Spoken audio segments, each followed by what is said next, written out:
Bismillahirrahmanirrahim. Assalamualaikum warahmatullahi wabarakatuh. Salam kepegawaian.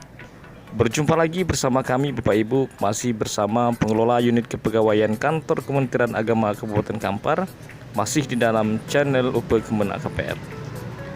Terima kasih kami ucapkan kepada Bapak Ibu yang senantiasa setia di dalam channel UP Kemenak KPR untuk mendengarkan dan melihat informasi tentang kepegawaian. Pada video yang singkat ini, kita akan mencoba memberikan informasi tentang perbedaan mendasar antara SK pangkat dan SK jabatan.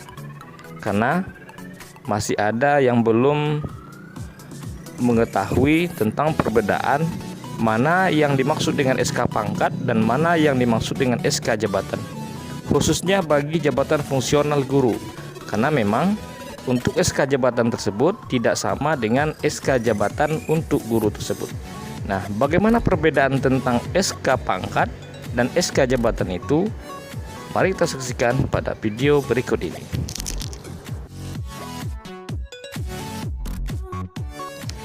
Yang pertama adalah SK pangkat PNS. Pada SK pangkat ini ada 4 hal yang mesti kita perhatikan tentang persoalan SK pangkat ini. Yang pertama pada poin ini adalah disebut nomor SK pangkat kita. Jadi jika diminta itu adalah nomor SK, maka nomor itu terdapat pada posisi ini Bapak Ibu. Dan nomor dari SK pangkat itu biasanya tergantung dari instansi yang mengeluarkannya. Ini contohnya nomor dan diawali dengan angka _B.2 tahun 2020. Dan bisa jadi nanti mempunyai seri KW atau dengan seri yang lainnya sesuai dengan nomenklatur surat tata dinas yang ada pada instansi masing-masing. Nah, ini adalah nomor SK pangkat Bapak Ibu. Dan yang selanjutnya yang terdapat di dalam SK pangkat itu ada berupa pertimbangan teknis Kepala Badan Kepegawaian Negara.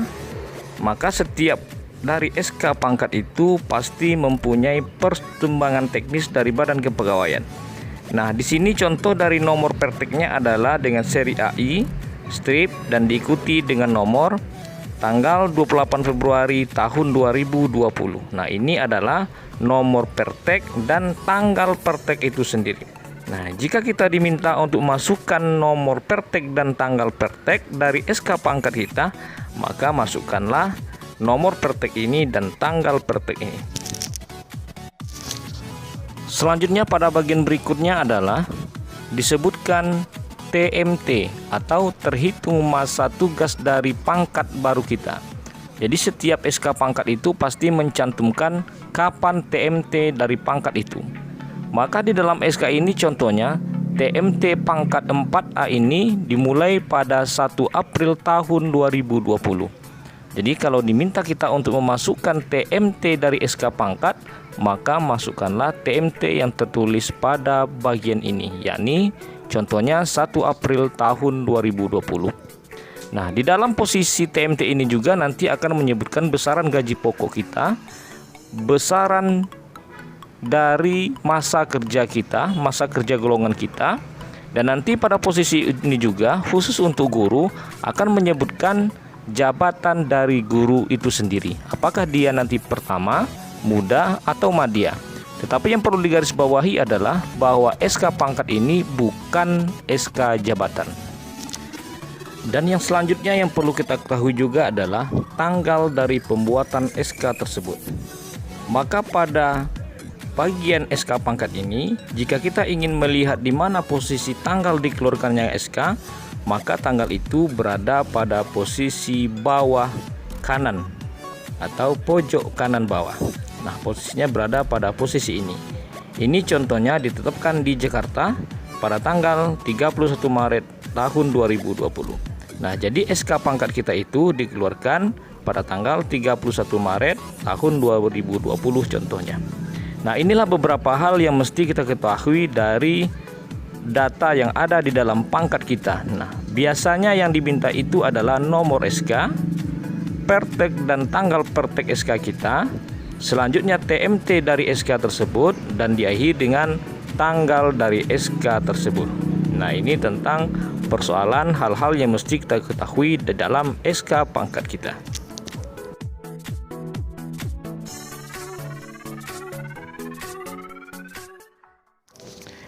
Dan yang selanjutnya yang perlu kita ketahui adalah SK jabatan. Nah, ini contohnya adalah SK jabatan guru.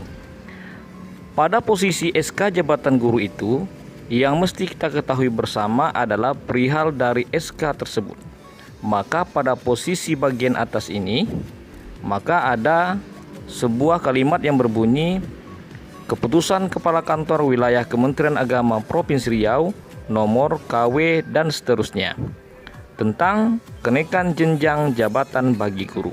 Nah, ini adalah SK jabatan dan ini merupakan nomornya, dan perihal SK-nya berbunyi tentang kenaikan jenjang jabatan bagi guru. SK jabatan ini adalah SK jabatan guru madya, artinya perpindahan dari jabatan guru muda ke jabatan guru madya. Jadi sebelumnya PNS ini mempunyai golongan 3D dan sudah mencukupi angka kreditnya dan telah melalui penilaian tim penilai angka kredit, maka ditetapkanlah angka kreditnya 400 sekian. Maka pada posisi 400 itu sudah berhak untuk menduduki jabatan guru madya. Maka setelah dikeluarkannya PAK-nya dan sudah ditetapkan penilaian angka kreditnya, maka dikeluarkanlah SK jabatan atau SK perpindahan jabatannya dari guru muda ke guru madya. Nah, ini adalah tentang perihal dari SK-nya dan nomor SK-nya. Kalau Bapak Ibu diminta untuk memasukkan nomor dari SK jabatan, maka masukkanlah nomor SK jabatan ini. Jadi berbeda dengan SK pangkat. Selanjutnya yang mesti kita ketahui juga adalah TMT dari jabatan guru tersebut. Maka pada kata setelah memutuskan, selanjutnya menetapkan ke-1 terhitung mulai tanggal 1 Januari tahun 2020 menaikkan jenjang jabatan fungsional pegawai negeri sipil. Nah, di bawahnya disebutkan datanya dalam jabatan guru madya dengan angka kredit sebesar 433,0 sekian secara kumulatif. Nah, ini adalah TMT dari SK jabatannya dan penunjukan jenjang jabatan apa yang PNS itu duduki dan menyebutkan besar dari angka kredit yang telah dikumpulkannya.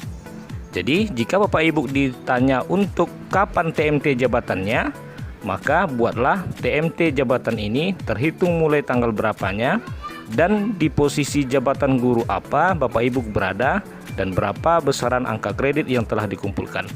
Maka PNS ini mulai dari 1 Januari tahun 2020 telah menduduki jenjang jabatan guru madya dengan angka kredit sebesar 433, sekian secara kumulatif. Nah, ini adalah TMT dari jabatan guru tersebut. Dan yang terakhir yang perlu kita ketahui dari SK jabatan ini adalah tanggal diterbitkannya SK jabatan ini. SK jabatan ini contohnya diterbitkan di Pekanbaru pada tanggal 7 Januari tahun 2020.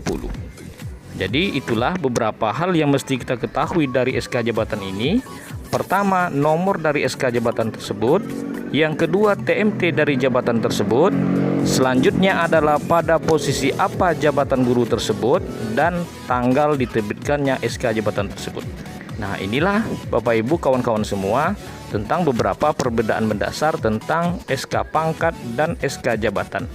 Nah, ini contohnya adalah untuk SK pangkat dan jabatan guru.